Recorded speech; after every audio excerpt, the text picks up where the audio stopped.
Hello everyone, today is lesson 8 of C Sharp Bootcamp and we'll talk about files and errors. We'll learn how to read from a file, how to write to it. We'll talk about what is a stream, and we'll also try to learn what is an exception and how to handle them. We already know the concept, but how do we work with it? How do we make our own exceptions? How do we throw them? And so on. So this is the agenda. We'll talk about file class in C Sharp. We'll talk about what is a file really. We'll talk about reading and writing to a file. We'll talk about how to check for files existence, how to create it, how to work with files, how to work with paths, how to form paths in an easy way, how to handle unmanaged resources, what are unmanaged resources, about dispose and using, about stream reader, stream writer, exception catching, throwing, and the finally keyword. Today is also intended to be a shorter lesson, or at least much more practical, and no Kahoot today, sorry guys, didn't have time to prepare.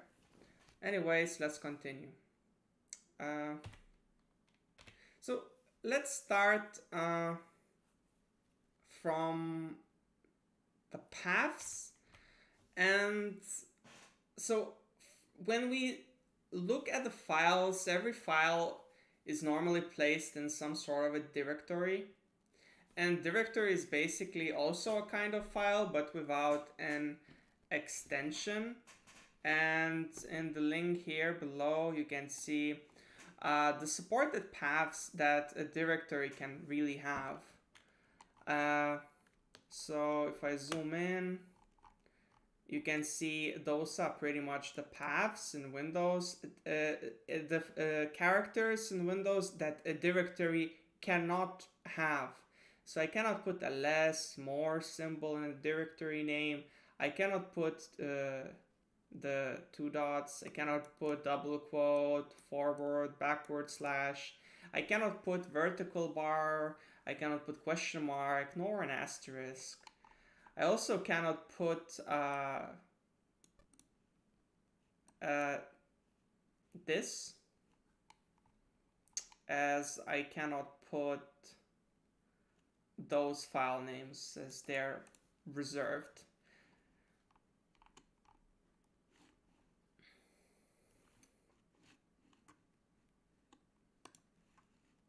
Let's continue.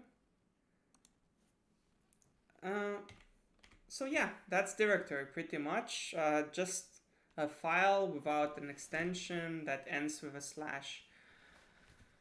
Path is basically a string indicating where the file is located. And in C Sharp, we have a path class, we have a directory class, we have a file class, and it's quite convenient to work with different paths, especially using this class. Path class lets us customize paths. It lets us join paths. It lets us replace file extensions and do many more useful things. But essentially, the results of a path will be a string or a string manipulation. When we're writing directories, we always need to use a backward slash. And backward slash normally terminates, disables the symbol it is used after. So to work with directories, normally we would need to use double backward slash, so that it cancels the first one. The second one, the second backward slash. But that is obviously not that convenient, and for this reason we have a verbatim string. And what verbatim string is, it's a string that is prefixed with an @ symbol. So if I put an @ symbol, it will cancel out all special characters in a string. So since backward slash is a special character in a string, it will be cancelled out. And so now if I do paths with verbatim string, I don't need to escape it. So I can just write it fluently without any extra effort. So for paths, as long as it's a path, use verbatim string. Hands down, no thinking. And now, since we know how to work with paths, let's put them to use and start reading files. So what is a file essentially? It's just a collection of data stored in a disk. So a file has to have a name and a path in the directory. And when you open a file, it becomes a stream. And when it becomes a stream, it basically becomes a sequence of bytes. And that's pretty much it. A stream is a sequence of bytes. A file is a kind of stream. So a file is a sequence of bytes. And a sequence of bytes is just a bytes array. So essentially, when you think about a file, think of a bytes array. That's all it is. And the features other than being bytes array of a stream is that you can read and write from and to that bytes array. However, in C#, for most basic use, it's really easy to write or read from a file. You have a file class, and basically all it takes for you to read or write is a one-liner. So first you pass in a resource, a path where you read from, and then you pass read from or write to, and then you pass what do you want to write. So in the first example, we write hello world to file in C drive in lesson directory lesson1.txt. So lesson1.txt, after that line of text, will have hello world in the context. And it won't append text in this case, it will just overwrite whatever was already in the file. And on top of that, it will actually even create the file itself, so it's really convenient. I think the major pitfall here is that if you don't have access to the directory, you will not be able to write to it or read from it. And another thing is that it's not about you per se, but it's more about the process itself. For this reason, when you run a process, you have an option to run it as a certain user. And the most common choice for utility programs is to run a process as a administrator user. And so if I run a process as an administrator user, it will most likely have the rights to write to the file, to read the directory. So another really useful way of part of the file class is reading. So read all text in a file class will literally just read all text as a string, as a single string from a given path. That's pretty much it. And there are many methods that make your life easier. You can read text as lines, as a string. However, file class is limited for a very basic use. And so if you care a lot about performance, if you want advanced cases like asynchronous file reading or manipulate bytes in the file, file class is not the way to go. And the way to go is a stream class, more specifically stream reader and stream writer. So before talking about a file, I should have mentioned stream.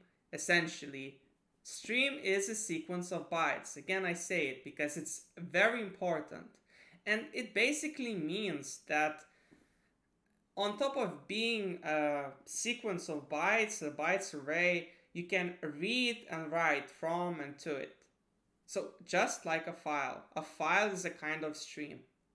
And there are so many streams, different streams in .NET. So here are some examples of the stream class, all the implementations of the stream class in C#. As you can see, we have com char set, which is not that relevant. It's a legacy thing. Or Oracle B file, Oracle lob, it's SQL file stream, it's database related. Buffered stream, so stream with limits.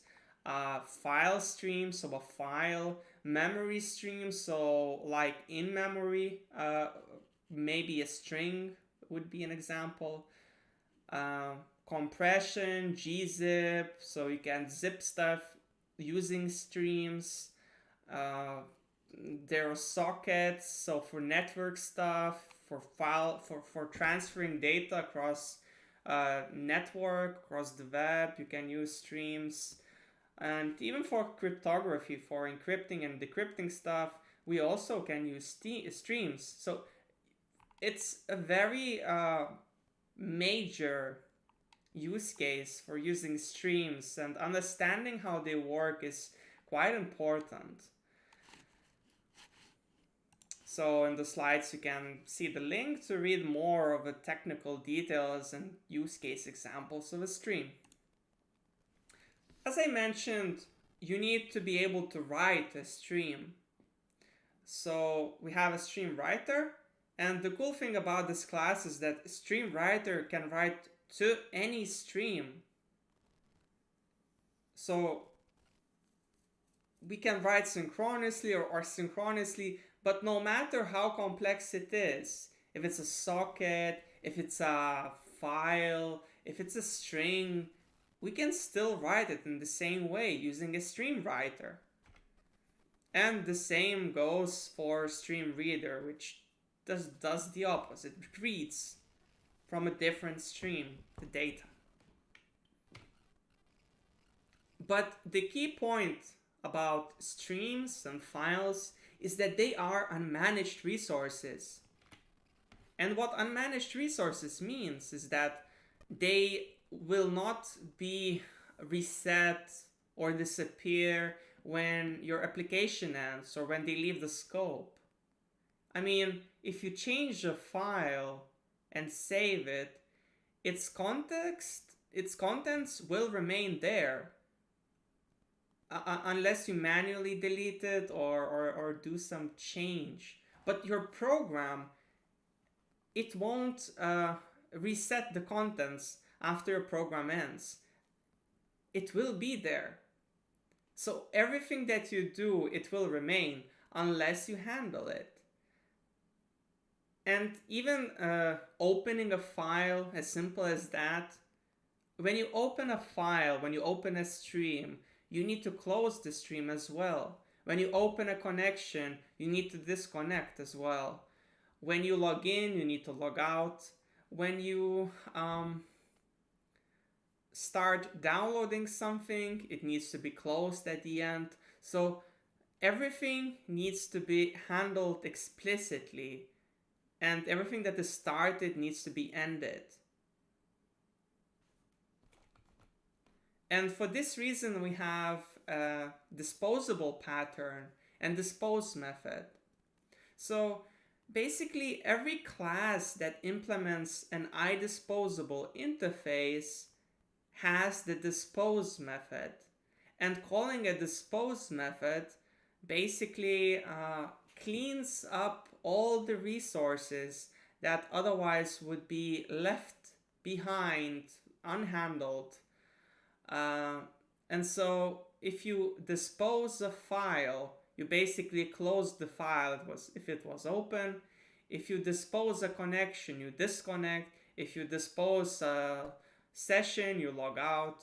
If you dispose a stream, then you close it. So it's just really, really smart way of cleaning up after working with unmanaged resources. So all you need to do is to call a dispose method. And in fact, it's such a common thing that there is a disposable pattern, which basically means if you can put something in a using statement, so a file, a connection, or other unmanaged resources, you should. So a using statement is made of a few things. You say using, and then you put a variable initialization in the using brackets, and then in the scope you do something with that variable that you just initialized. And after it leaves the using scope, it will be disposed, handled automatically. And in fact, even if it fails, even if a method crashes, it will still be disposed.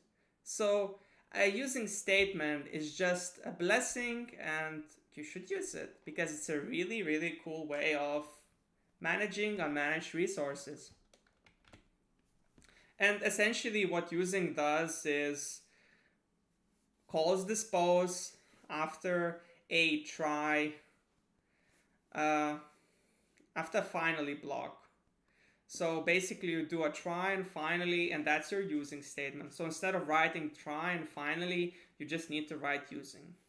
And you don't need to call dispose explicitly. So it's really, really convenient. And like Joshua mentioned, don't mix a using statement with using directive, using namespace, because it's completely different things.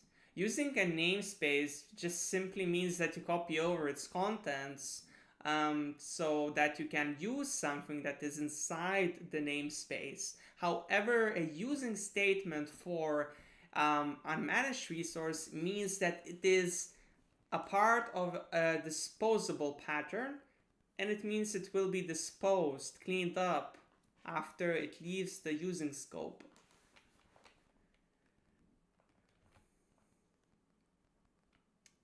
And last part of this lesson is about errors and how to handle them. So in programmer sense, an error is an exception. And exception shouldn't be something that is common. It should literally mean that it's an exception. For example, if user did not enter the right value, for example, if you asked user to enter a number and he entered a letter, that's not an exception in perspective of a user or a designer or the architect. I mean, it's a common case that the user can insert a non-letter character. However, if you're parsing a number from a string, you expect it to be a number. And if it's not a number, it's not what you expected, and it's an exception. But from a user perspective, I can insert A, B, 5, whatever. But if I insert a different symbol, I should be warned. It shouldn't crash my application. Should you give an exception, it should warn me that what I inserted was invalid, and that it should be handled with care, and that I should try again with an explanation what I did wrong. That's an ideal way of dealing with errors. You should never swallow errors. You should never hide the fact that your application crashed. You should make user aware that it crashed. Of course, you should not give them all the details, why it crashed, what's the stack trace, which piece of code made it fail. You should just say that it crashed due to high-level reasons, such as not inputting a number when a number was requested.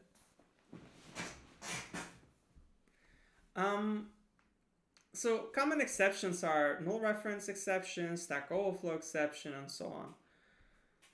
So, and two parts of exception that are very essential to it is a stack trace and an exception message.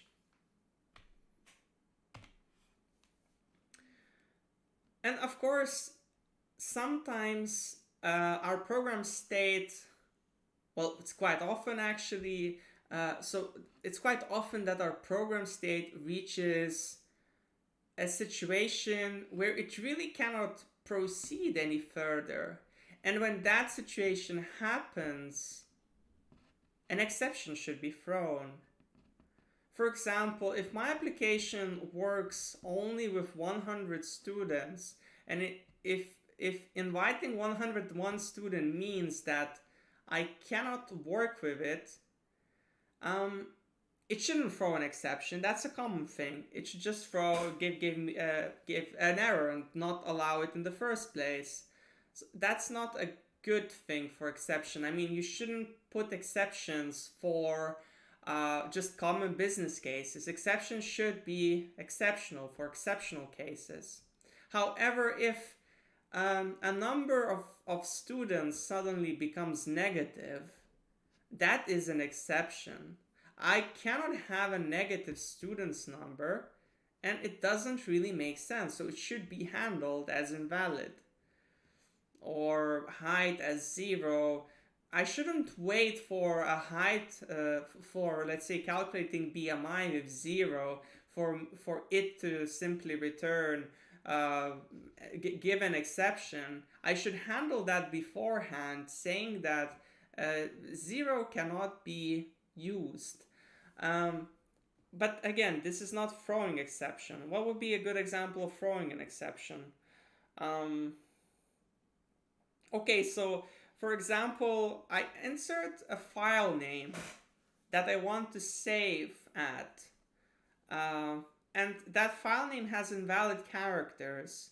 So I could have a function which validates if all the characters are good and throw an exception if it's not.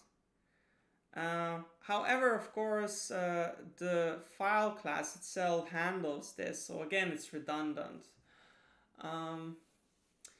Let's say you have a check for mandatory arguments in a function.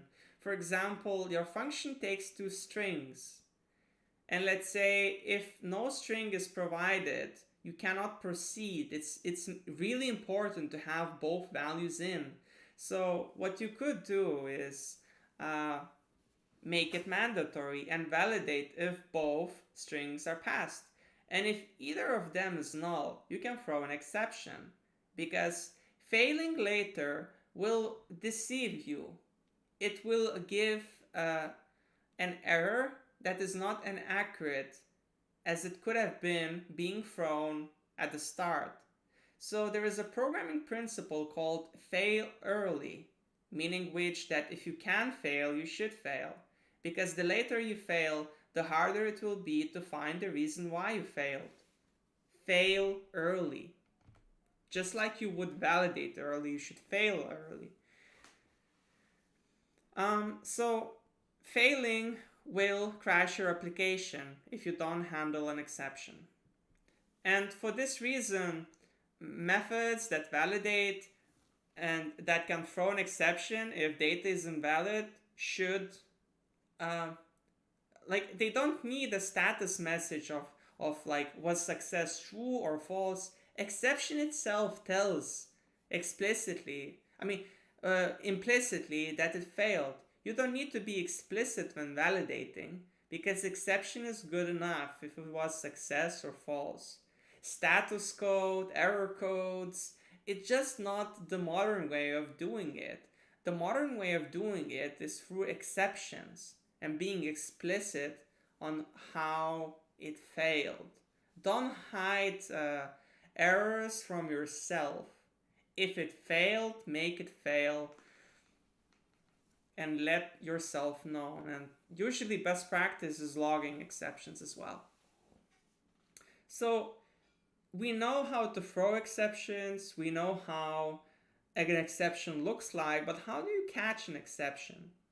So to catch an exception, you need to you do the try-catch pattern. And try-catch pattern means that try, you write a try keyword, and then you open a scope, and in that scope you put code that is not safe, and then you write catch and a kind of exception you want to catch. It doesn't have to be exception in general. If you want to catch a specific exception, like null reference exception, you can. So try, unsafe code, catch, exception, and open the scope to do something in order to handle that exception. And so when you have a try catch block, it doesn't crash your application, and all the stuff that will happen later will still function properly. And lastly, I mentioned there is a using block, and the using block always disposes unmanaged resource, no matter that the calling that resource might have failed. So finally block simply does something at the end, no matter what happened in your application. If it crashed, if it didn't crash, it will do the thing in the end. So in the disposable pattern, finally simply calls dispose. And in here, no matter what happens, it will print, oh well, life goes on. And as you can see in the try block, it always fails. But if I run this, it will not crash because, it will crash, but it will also print finally, the finally block, because it's in the finally block. And that's all I wanted to talk about today in terms of files and errors. Do you guys have any questions? I would love to answer them if you have any.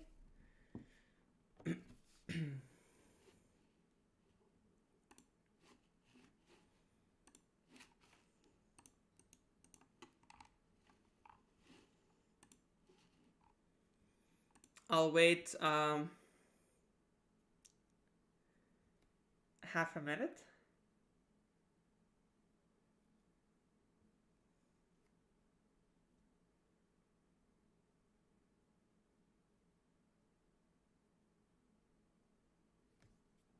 All right, that's great. So let's continue.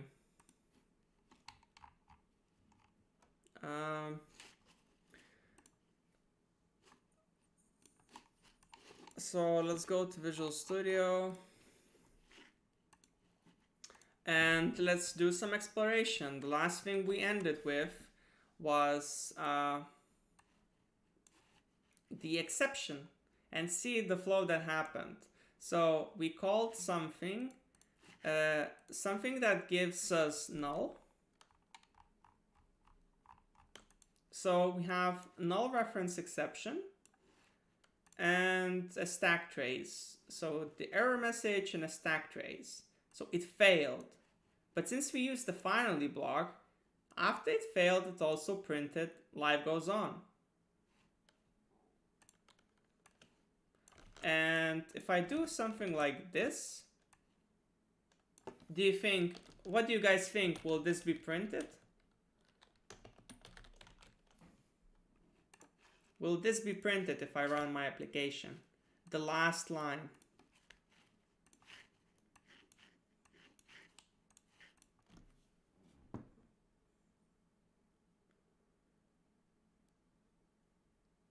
It will not. So if I run this, you see the last line did not get printed. And it did not get printed because the application crashed at this line. And so my application crashed and there was nothing explicitly saying to handle it. So it crashed there, the finally statement got triggered, it activated, and that's it. This one will not be a run because my application is already dead, crashed. However, if I do something like this, you'll see two things.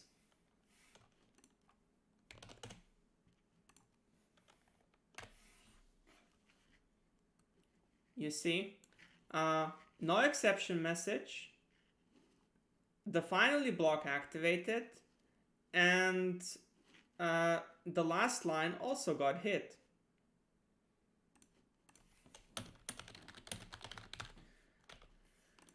So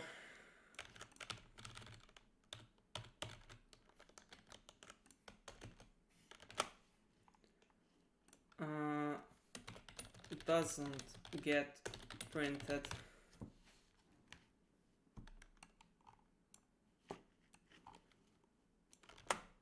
So let's put this in a method called, yeah, because we have a catch block. Yeah, pretty straightforward. So private static void demo finally. That will be the demo. First one done. Next one is catching specific exceptions. So what happens if I do a try, catch a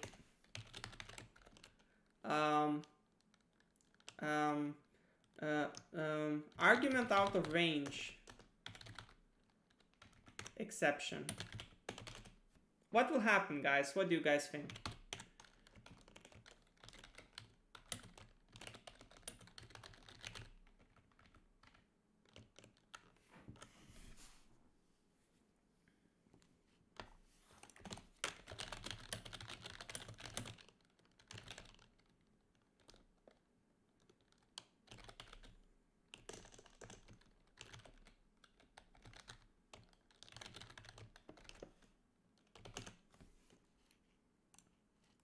Yeah, if I run this code, it will actually crash and no catch block will be hit. And this is because we didn't handle it, really. We handled a different exception. So what we need to do is to say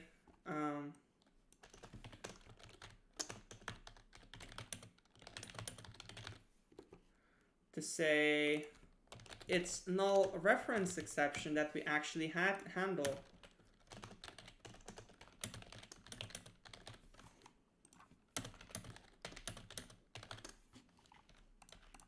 So if I run this now again, you see application didn't crash. And we have our own error message, no longer with a stack trace, because we didn't want stack trace.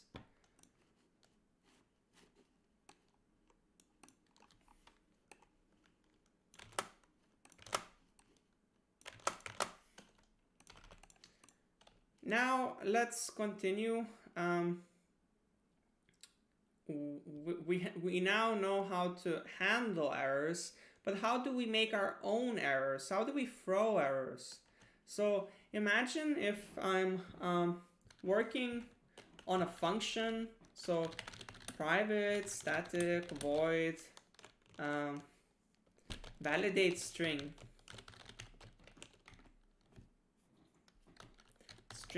I'll say name, and I'll actually validate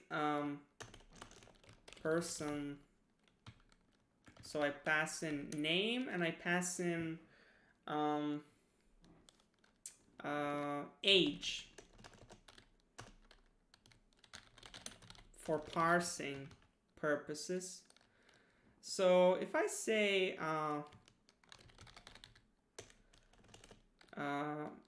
if string, if name is null, I want to throw new null argument exception. And I'll say name of name cannot be null. And for age, I'll say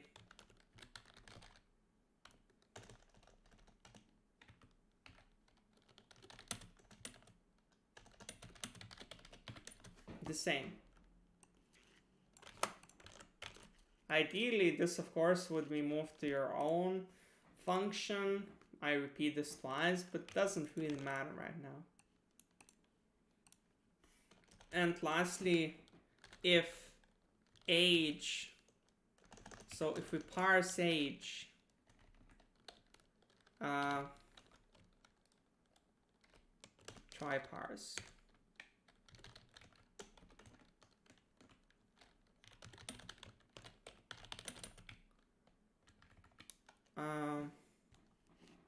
Is number, try parse out. We don't care what it is. If not is number, we throw invalid argument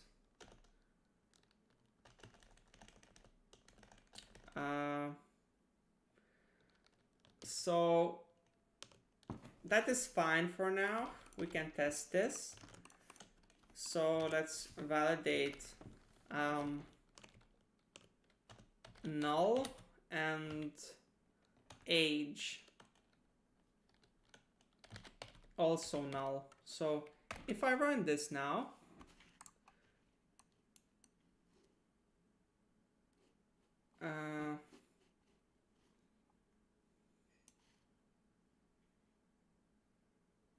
you see, name cannot be null. We just threw our own exception. No null about exception.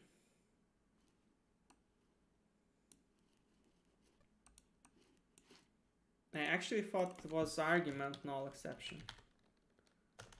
But okay, no null allowed exception works as well. So this is still using the framework exceptions, but now throwing it by ourselves.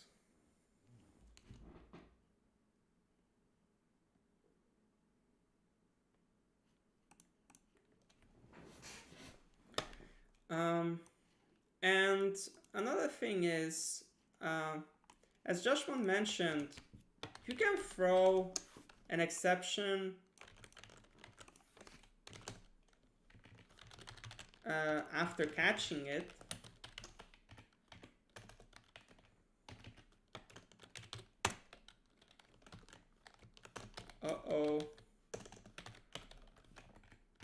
And just throw again. And in fact, I don't even need an exception in there. So I catch every exception, and regardless of what that exception is, I print and then I throw it again. And to catch this now, I need another try-catch block. But the point of this usually means that when something fails, it's useful to add extra info. Like this, failed in main, or failed after something happened. So if something goes wrong, you want to have as many details as possible as a developer. And that's why rethrowing exceptions is a thing, because you catch an exception, you add more details to it, you cannot handle it at that point, but you can give more ways, more hints of what went wrong when it failed. That's why rethrowing is useful. And one last thing, how do you make your own exceptions? So when an age is not a number, what if we want to throw invalid age exception? What if we want to throw that one? What do we do? And the answer to that is we need to inherit an exception class. And this is a bit of an advanced concept for the time being, so you don't have to memorize it. But regardless of that, it's useful to mention how it works. So I create a new class. I call it Invalid Age Exception. This class now is not static because I use a new keyword. About that in the next chapter. and I derive it from the exception class. And here I can say how I create my exception. And I create it by passing an age that I tried to parse. And this age will end up being formatted as a mistake in the following way. So I'll say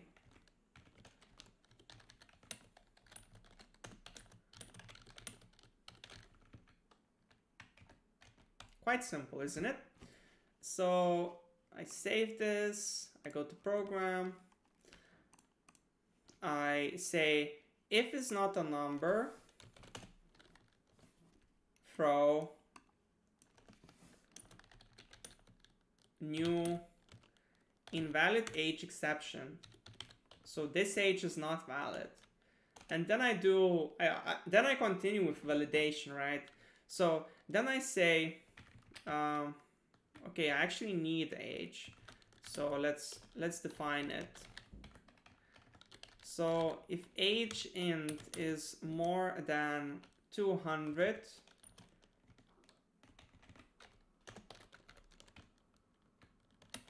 and less than 0, it's also invalid age, right? Age cannot be negative and no one is as old as 200 years. So again, I'll throw a new invalid age exception by saying that this age is invalid.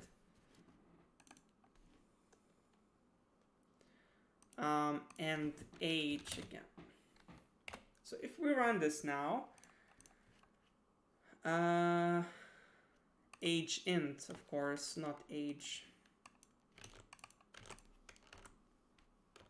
So if we run this again, we still have the same error because we pass in null. We don't want to pass null, so it's Tom that we're checking at, and it's -1 that we want to validate against, right?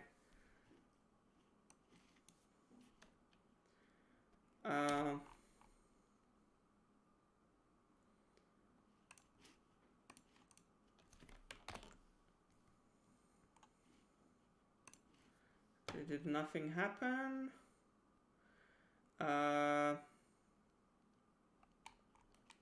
Okay, let's put an A instead. Invalid age exception. A is not a valid age, you see. You didn't pass the exception, just the message.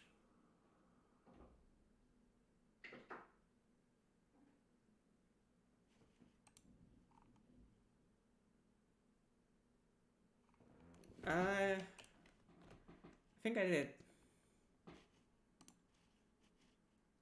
If age is more than 200. Oh, well, of course, this is always true. I mean, this is always false. Age cannot be more than 200 and less than 0 at the same time. It needs to be or, not and. If I run this now, you can see that A is not a valid age. And, right, we still have the same one. If I put -1, -2, you can see it again. -2 is not a valid age. And if I want to print a valid age, so I'll in the end say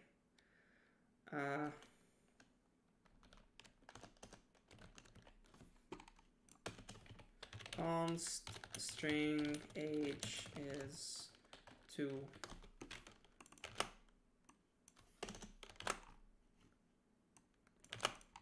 And if I run it now, you can see 2 got printed. Is a valid age. However, when stuff fails, you usually want reasons. So just passing an argument is not really enough. And thus, you should always seek for reasons. So when I have when I create an exception, I want to know why it failed. And so I put the reason right there, right? And so in the case of not a number, I can simply say that A is not a number. And in this case, I can say, well, A needs to be not A, but the age that we are parsing.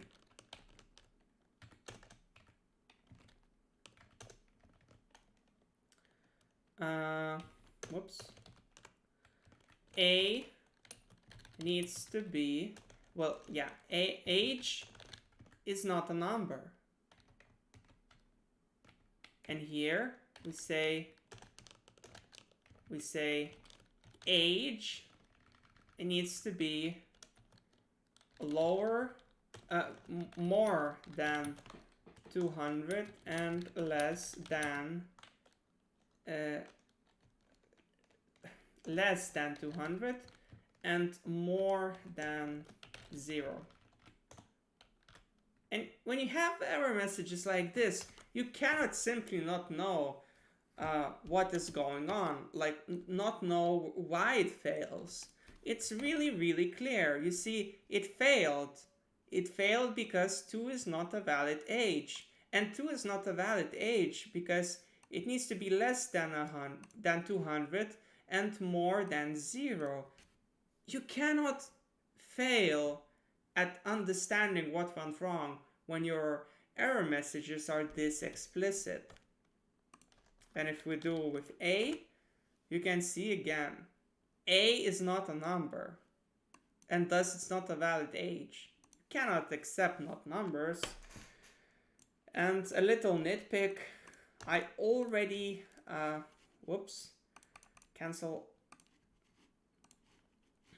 already used the formatting for the dot at the sentence, so that you don't have to write it again in the end. Yes, so that's for this demo. Let's put it to some function.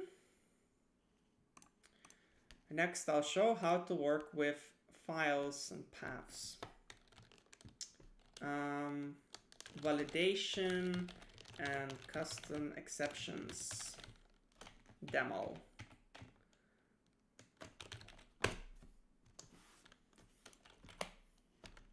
Next.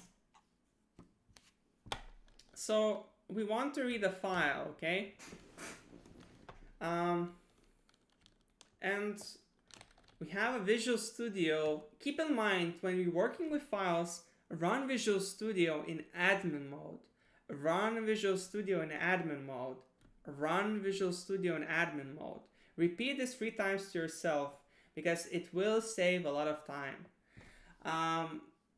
Problems will happen mostly for due to you not having enough rights, and you should have enough rights to be able to work with files. So here goes. Yes, the exceptions Ragnarok will fall before you if you do not have admin rights.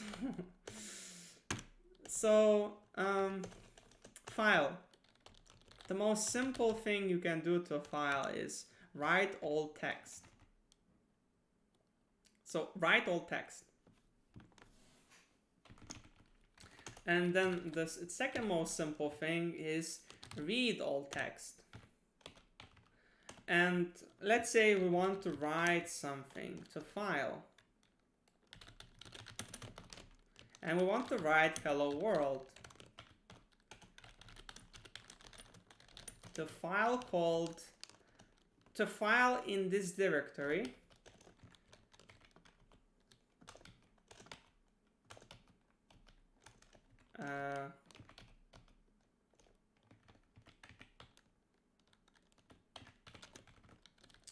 And it's called C/.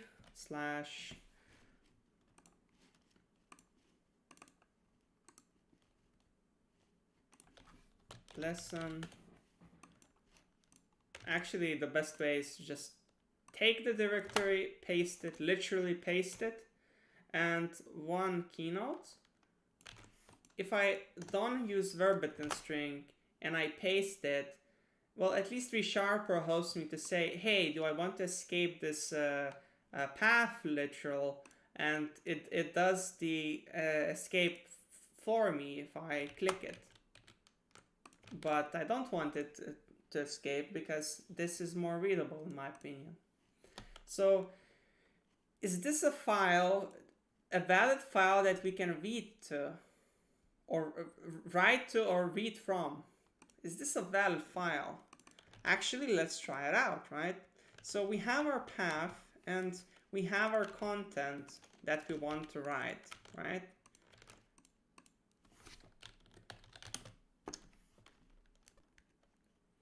And so we read from this file, we write from that file, all is great, run. What happened? Access denied. And this is a really interesting message. It often costs me time. Why is it access denied? I actually don't understand why the .NET framework chose such a weird message as access denied. Clearly, I have access for this directory, but the problem is not that access is denied. The problem is that the file, that it's not a file. There is no file there, and I cannot even create such a file because it's not a file, it's a directory. And I cannot write text in a directory. I need a file for that. So I'll just call it a.txt and it will be good enough. So if I now hit Ctrl F5, nothing bad happened. And if I open the directory, you can see the contents in the file hello world. As simple as that, really. It's crazy how simple it is to write to a file in C#, right? If I want to know the contents, I can just read all text, as simple as that. And after write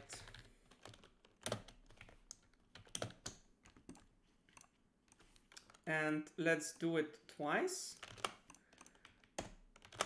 So before and after write, and we'll notice one interesting thing.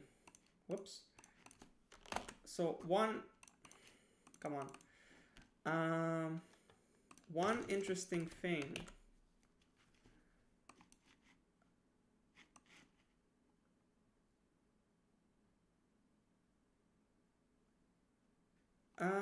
This is actually a bit unexpected.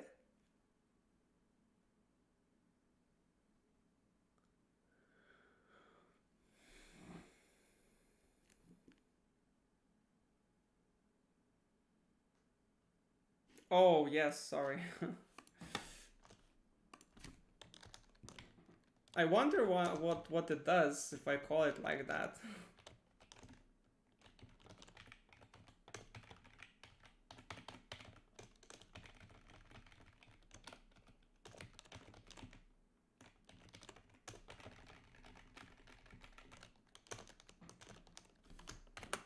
So if we call it like this, we see, okay, so before the write it was hello world, after the write it was hello world. What happened? Well, what happens with write all text is that it overrides the existing file. And so the content remains the same. However, if I do append all lines or append all text, it will be slightly different. You see, we just appended an extra string to an existing file. And as long as we run, we keep on appending new and new string to the same file. Hello world every single time.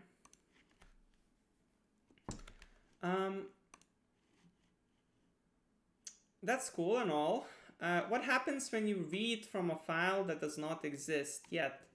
So we had read all text from a file, and let's remove the file that we read from. And we see that could not find file lesson.txt, and that is true. String builder for files, yes. String builder for files, indeed. And as you saw already, I'm actually not sure if I can pass string builder as is. Would make sense. I cannot. So I can only write strings. So, but you noticed well that a string builder indeed is good, but it's not a remedy for all cases. Don't abuse it. It's great. It's great for performance.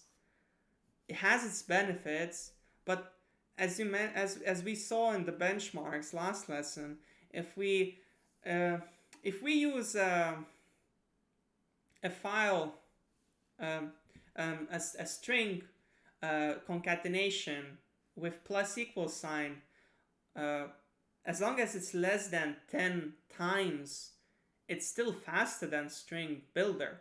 So the same applies here. In any case, we want to put message.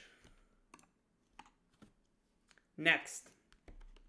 So this is file, just raw file. Sorry, not raw file, but something very high level that .NET has for us. So we demo a high level file. What if we want to make like our own, what hides under read all text? What hides append all text? What do you guys think? Can you guess?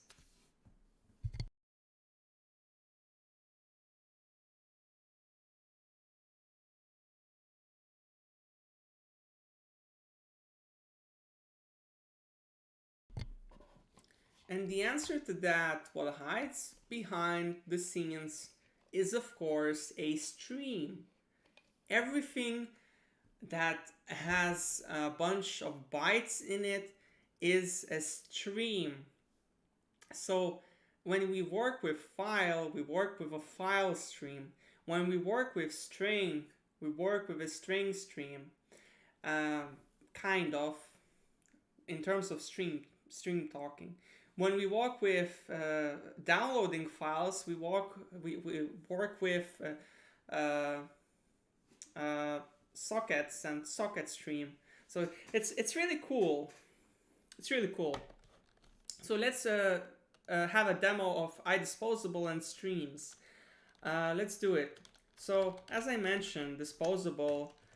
A stream is unmanaged resource, right?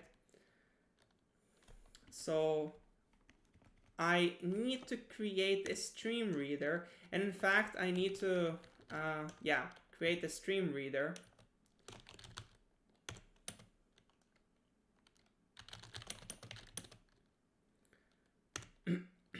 And I need to create a new stream for it to read.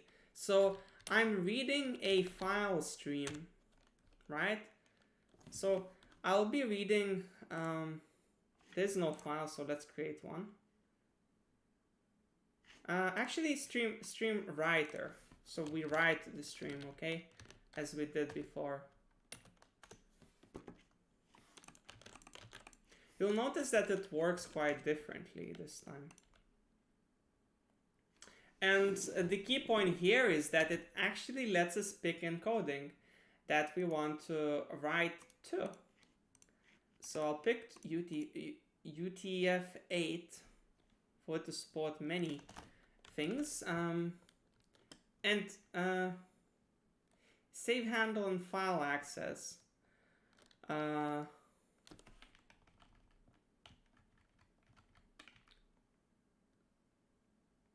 So I probably want to create a file length state.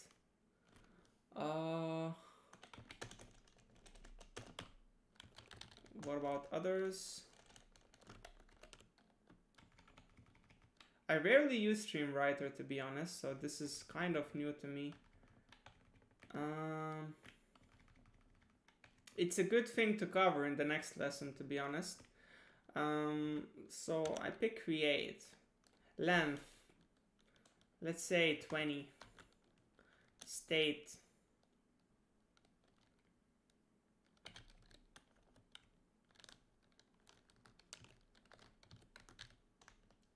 State. What is the state? I don't know.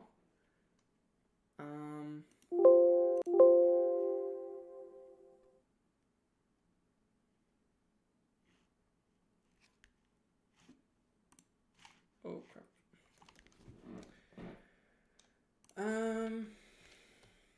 State.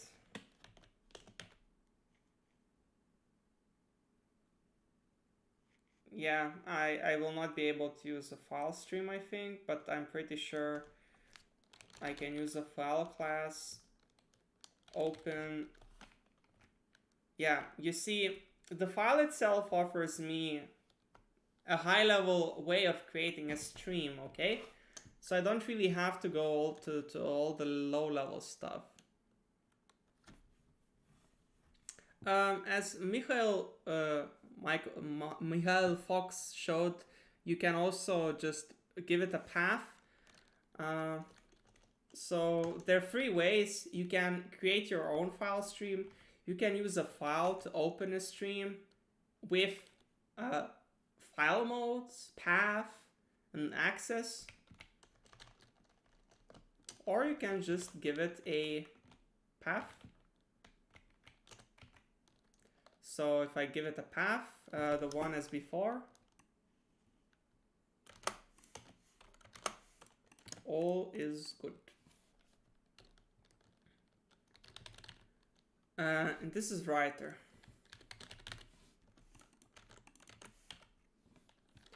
So write a bunch of text. Again, the same thing can be reused.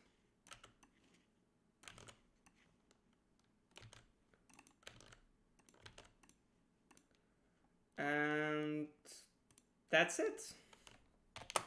So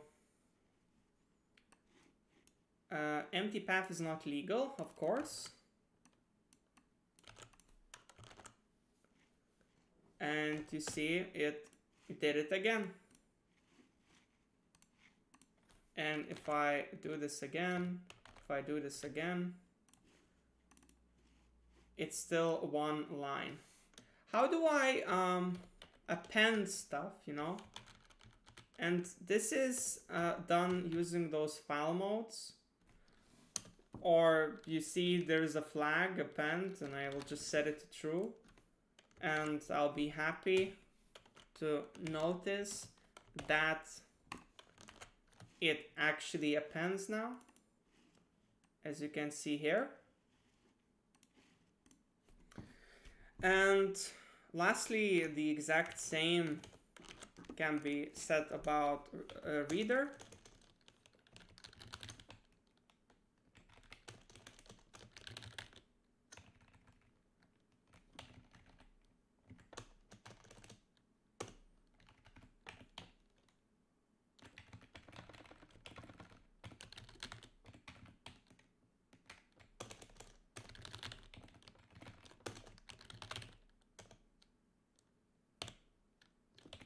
So we read to end, and let's see the contents.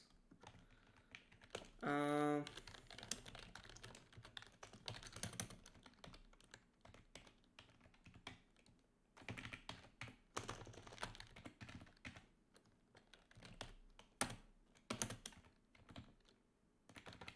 don't know why I put it outside. I have no idea why. No reason really. So let's print the contents of such a file. And and you can see the same effect that it now does as before, which is basically stacking those hello worlds. So we just learned the nitty-gritty stuff about the file, how it gets written to and read from, and what happens under the hood of a file write all lines and file read write all text, read all text.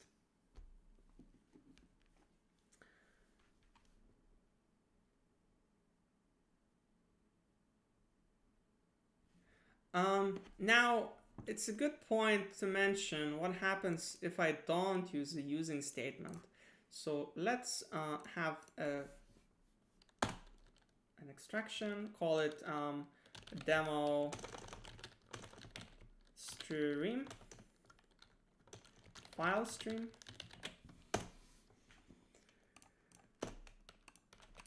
And let's make one more. So I'll literally just copy paste this, but without the using statement.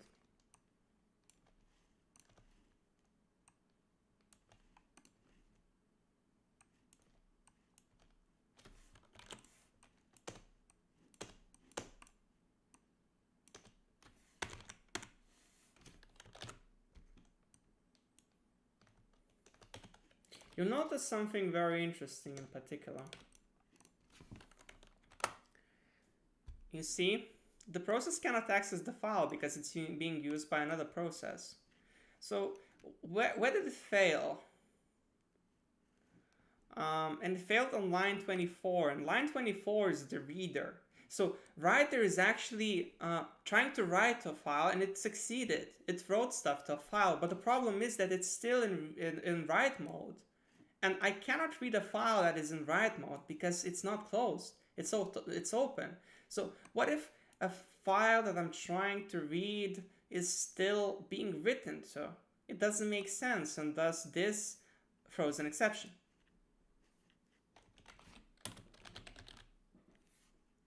And so we need to close it.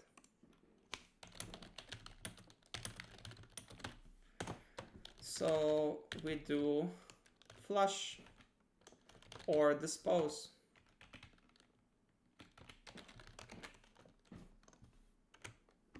And we need to do it for this one as well.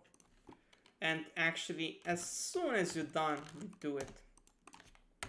So if we run it now, we can run it as many times as we want, and it still succeeds.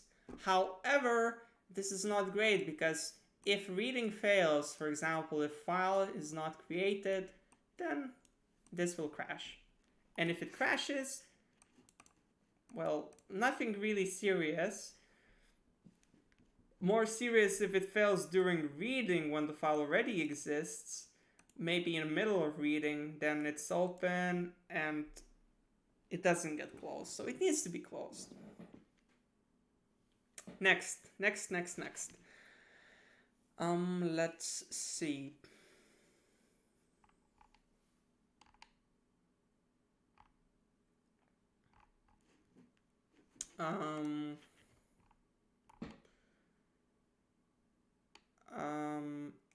Path. There is quite some bit about path that I should demo.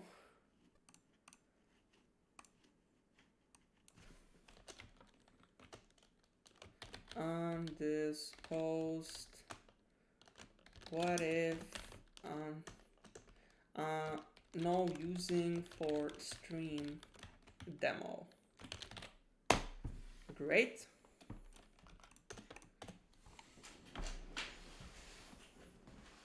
So last thing is actually two more things. So directory class.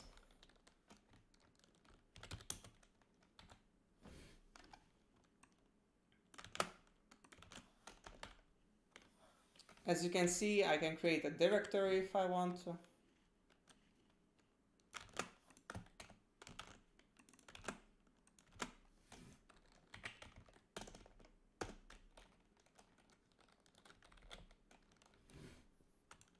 So what's the outcome? Directory info. how does directory info looks like? Like this. So you see, I just created a directory, as simple as that. Let's play some more. So directory get, sure, I can get files from a directory if I want to.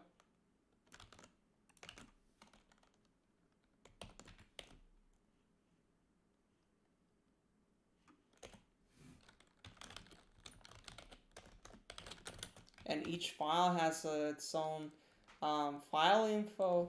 In this case, it's a string. Yeah, it's just a string.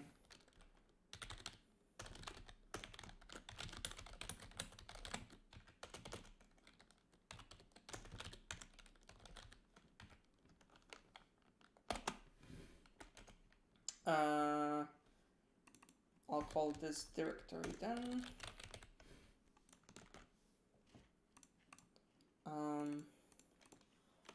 Directory. So you see, we just printed all the actual files that we have in that directory, and the only file that we had is the txt one. However, what if we wanted to print all directories and then all files within that directory, like in such a way? There are ways. There are definitely ways. You see, get files as well as directories.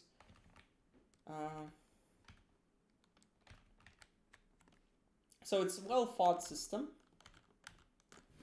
And now let's change extension of this file to something else, shall we?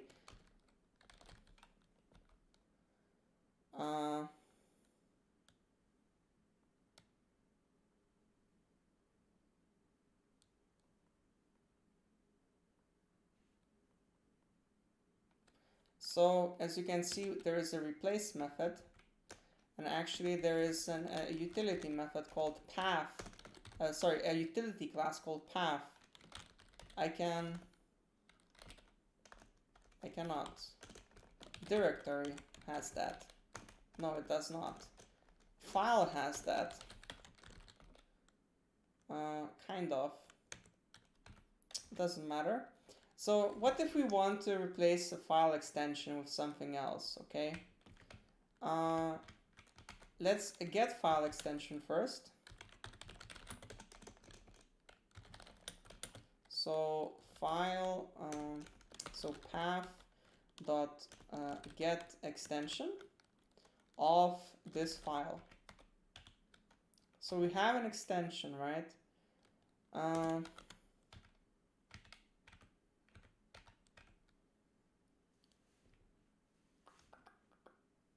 Actually, we don't want an extension. All we want is a file name. Returns file name and extension of a file. I don't want that. I just want file name without extension. Yes.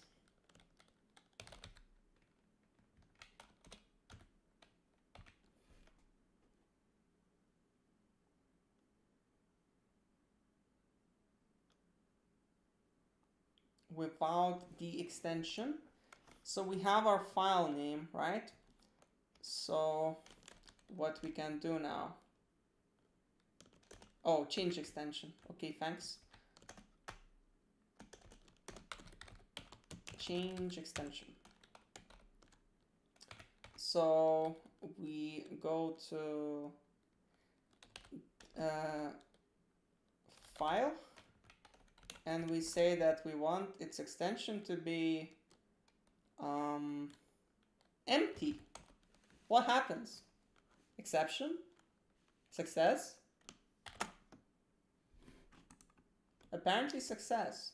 And this is, oh, crap. No need.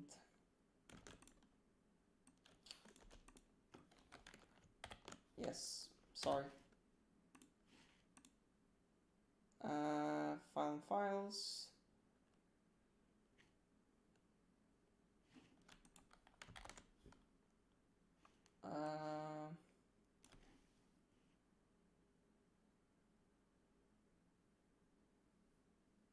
Right, as you can see, all it does is returns the extension, new extension. Sorry, file with new extension. As I mentioned, path class is all about string. Does nothing to the actual file.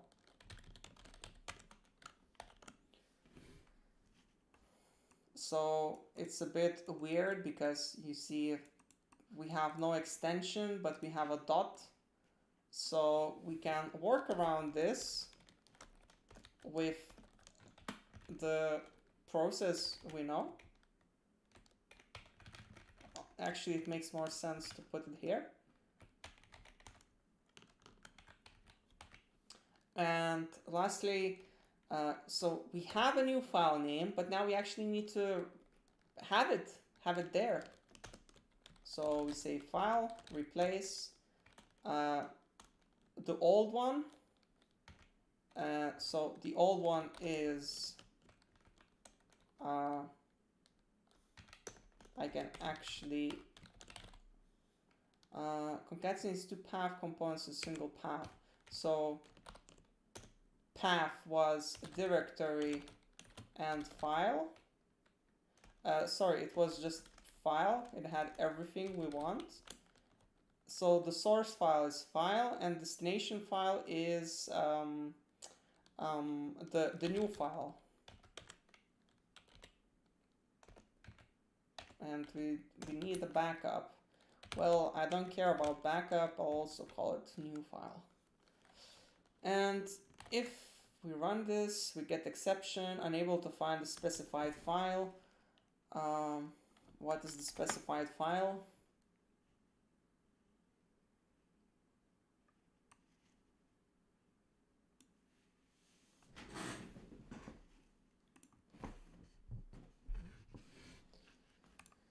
I think the backup needs to exist.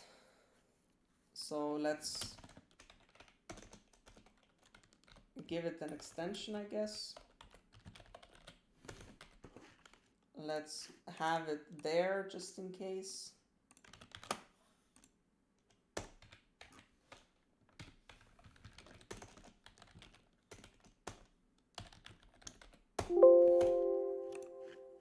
And let's run it again.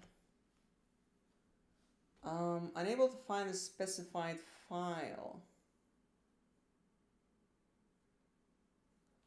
I don't see the name of the file. It's quite annoying.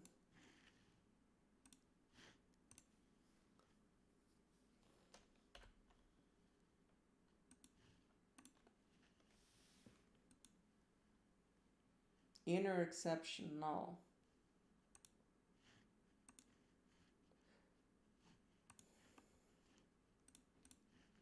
So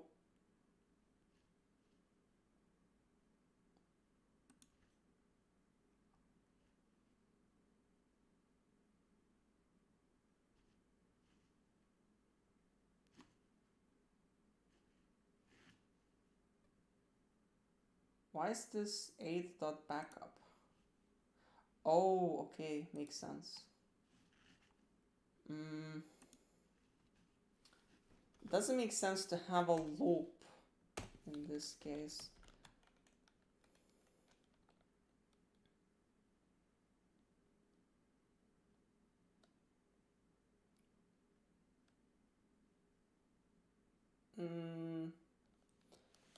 Well, the file needs to exist, otherwise we'll have file not found exception.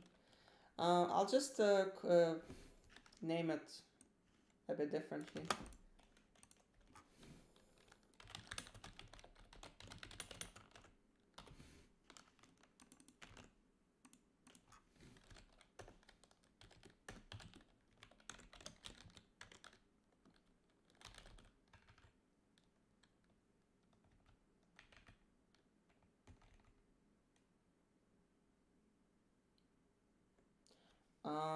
Actually, this is fine, but if new file contains backup, we continue. And backup name, boom, run. Still unable to find.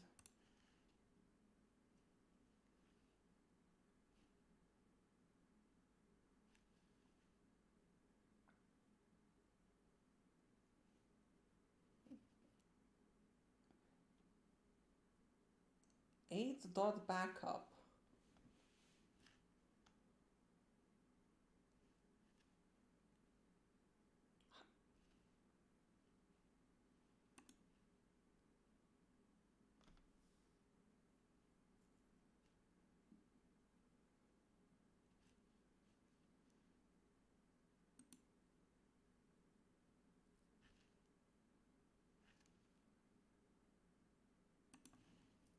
Yeah, sure. This is not file, this is... Oh, this is file. This is not... If file itself contains backup, no need new file.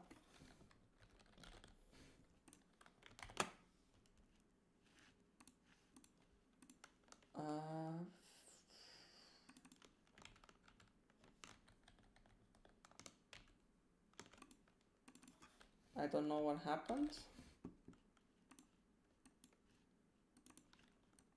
That was weird, but okay.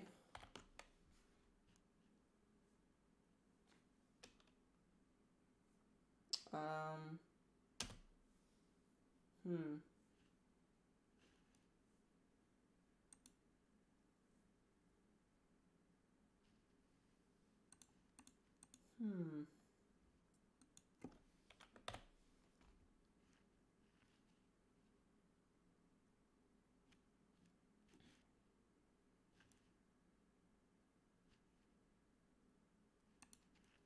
And what error do we have now? Unable to find the specified file. We have all the files, to be honest.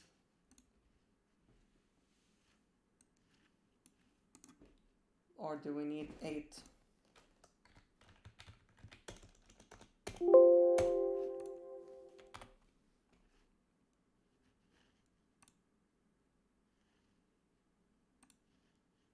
Okay, we do. Nice.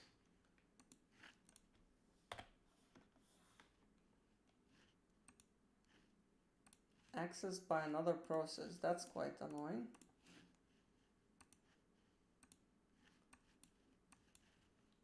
And this crashed. Okay. Or that's our own app. I don't know.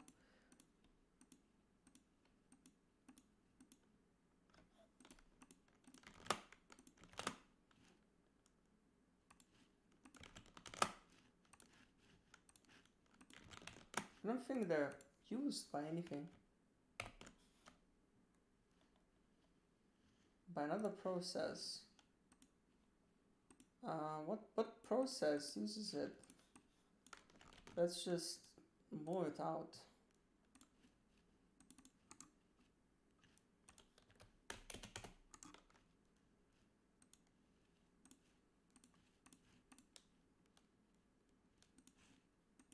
And we can definitely paste it.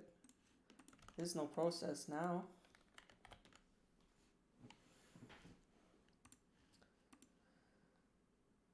Okay, what's wrong?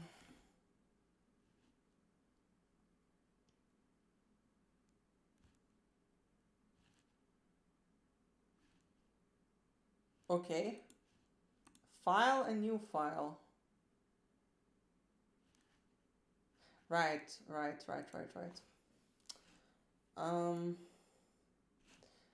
It's silly to have a loop, to be honest.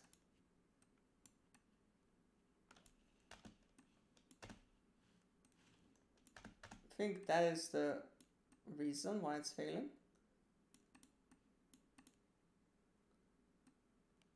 No, Notepad++ isn't using a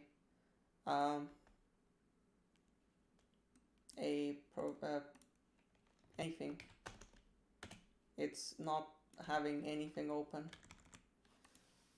that is in that directory.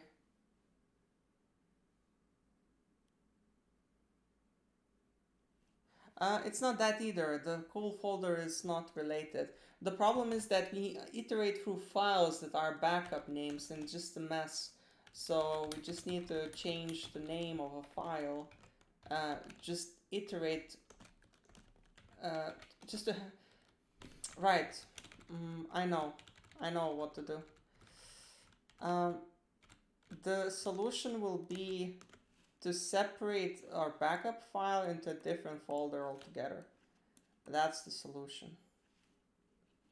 And not to have a backup file or 8 file over there, just have those. That's the solution. Damn right. Yeah.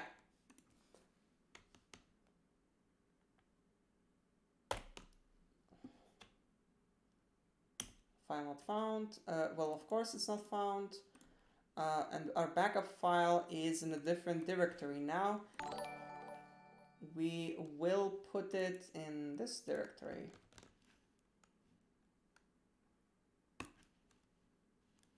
So, new file name is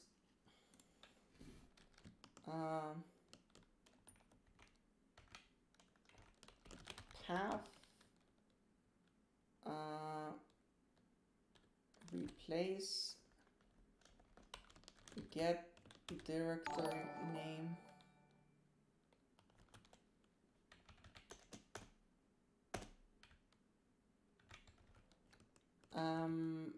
no, this is file name. We want a file name and we know what directory we use. Get file name. So we have a file name, which is this. And our directory is, it's that.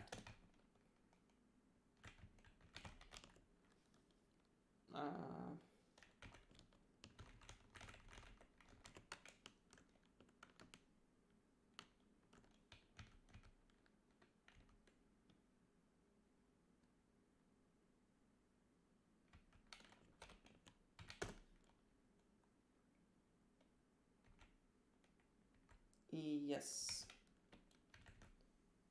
A bit confused. No need bracket there.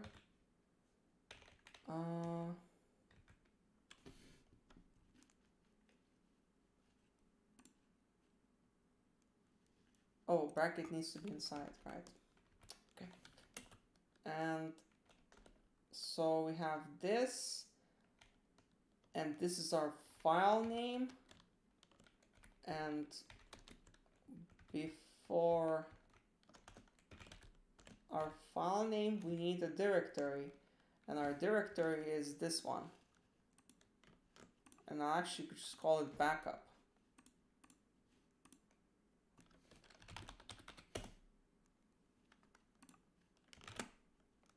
And so 8 backup doesn't make sense. Actually, it does. Let it be. Okay. So let's just paste this one there. And we're good. This is quite ugly. I'll move it to variable so it's more readable. Backup file.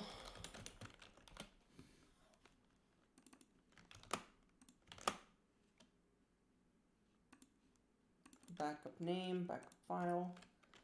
And let's run again.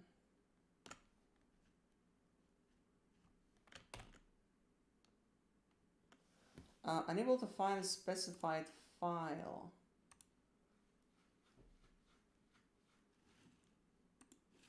So we do need the one without an extension.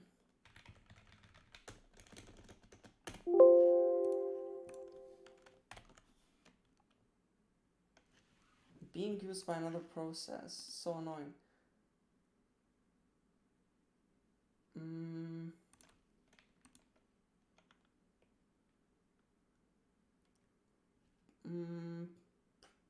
probably doesn't. Okay. I'll put this in a backup as well.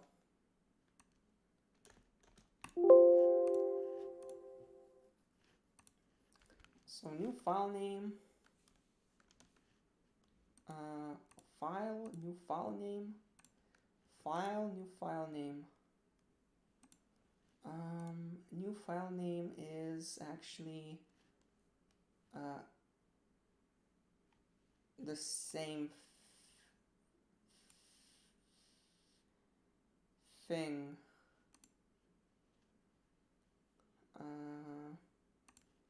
Path get file name.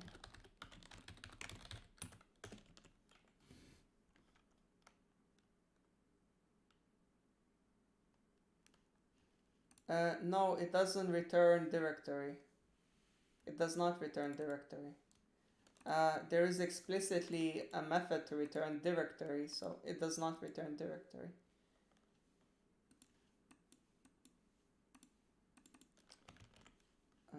New file. So this is just new file. New file. And new file name is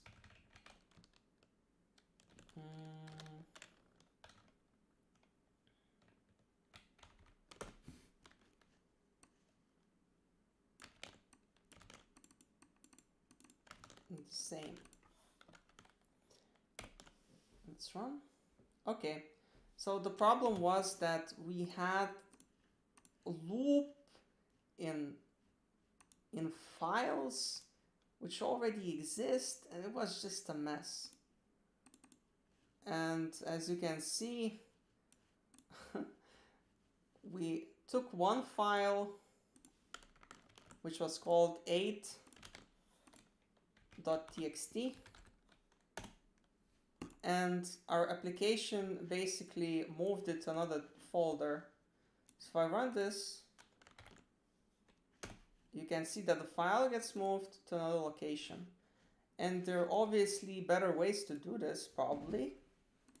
This just basically replace one file with another file, or kind of moves.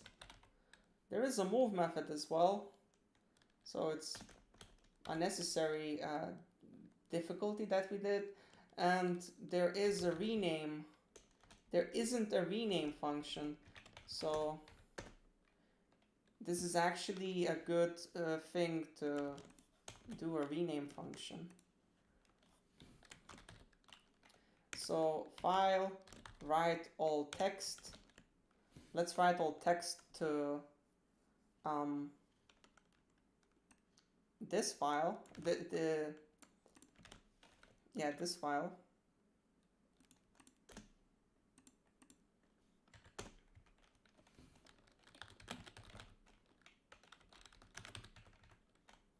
And let's replace that file. Rename. There has to be a rename function too. It's so weird. Rename. Replace.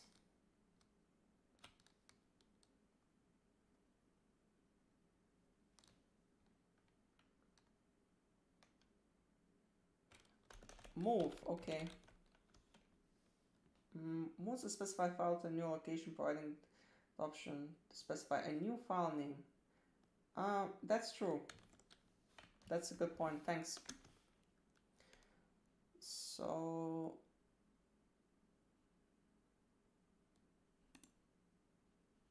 why is it underlined?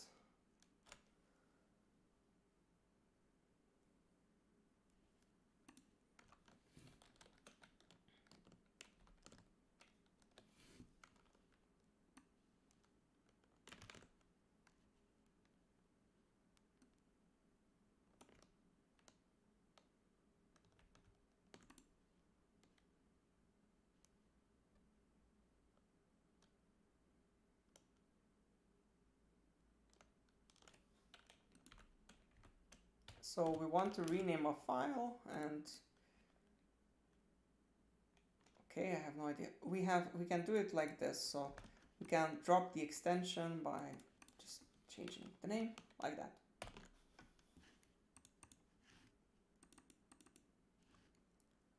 Write all text. Right. We want to write some text. So we don't write any text. We just basically created a file, which we renamed to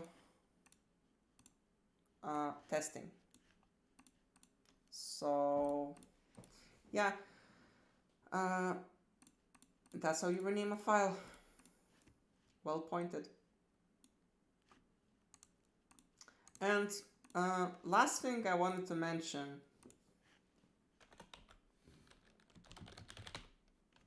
a file extension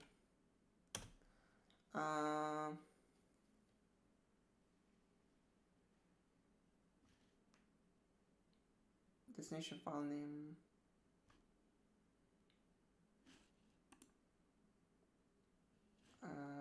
Okay. Weird, that didn't create. Anyways, a file extension is nothing else than a pretty thing that just allows an operating system to guess which application can be used to open the file of that type. It's like a file type, but it doesn't mean anything other than just a trait, an indicator, a property. It's meaningless and irrelevant because I can open and read this file with however I want. If I know that I wrote text to it, it doesn't even need to have an extension. It doesn't need to have an extension that is a conventional one. It can be as silly as Kaizenl. So if my file is called .kaizenl, it still means it still doesn't change the contents of that file, and it still means I can read it with any text reader, except that instead of if it's not txt, I'll need to explicitly select a program that I read it with, for example, Notepad. So I think that's it for this lesson. I'll move this again to here. All right. Let's call it demo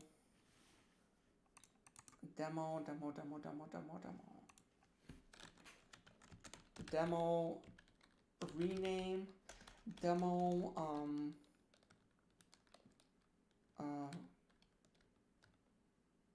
modify file meta. Yeah, that's good enough. And that's about it for this lesson. Do you guys have any questions?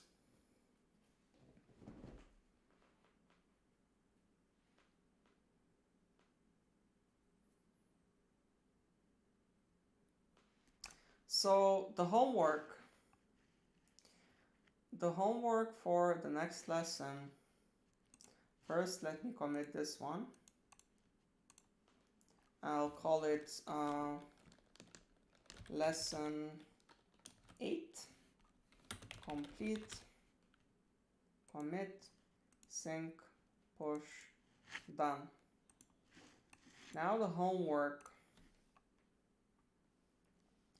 This homework is very interesting and very practical, also very challenging. So here you go. You'll need to figure out a solution to a problem. And the problem is that something went wrong with this file.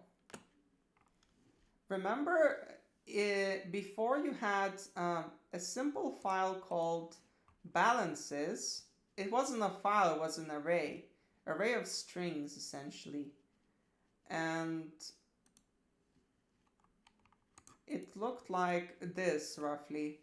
But now you have a list of 1,000 people, no longer 5, and all of them are in a file. So you have a list of 1,000 people that you need to process. And your homework is of 2 parts. Part number 1, fix this file. This file is messed up. It's messed up because you see there is underscore in various places. And you want to get rid of that underscore. Also, you cannot just split this string by a comma because a numbers separator is a comma as well. I mean, numbers are Dutch and thus it's separated by a comma as well. So you need to think smart how you can work around this issue, and maybe you can see a pattern that you can use to your own use. So a bunch of balances, and your task, like in the previous one, is to find the person with the biggest balance, biggest historic balance, biggest loss, the poorest person, richest person, or people. So yeah, there is a lot to do with this one. I hope you enjoy it. I'll post the task in the homeworks section, so good luck with it. Thanks everyone for watching, and see you next time on Saturday. Bye bye.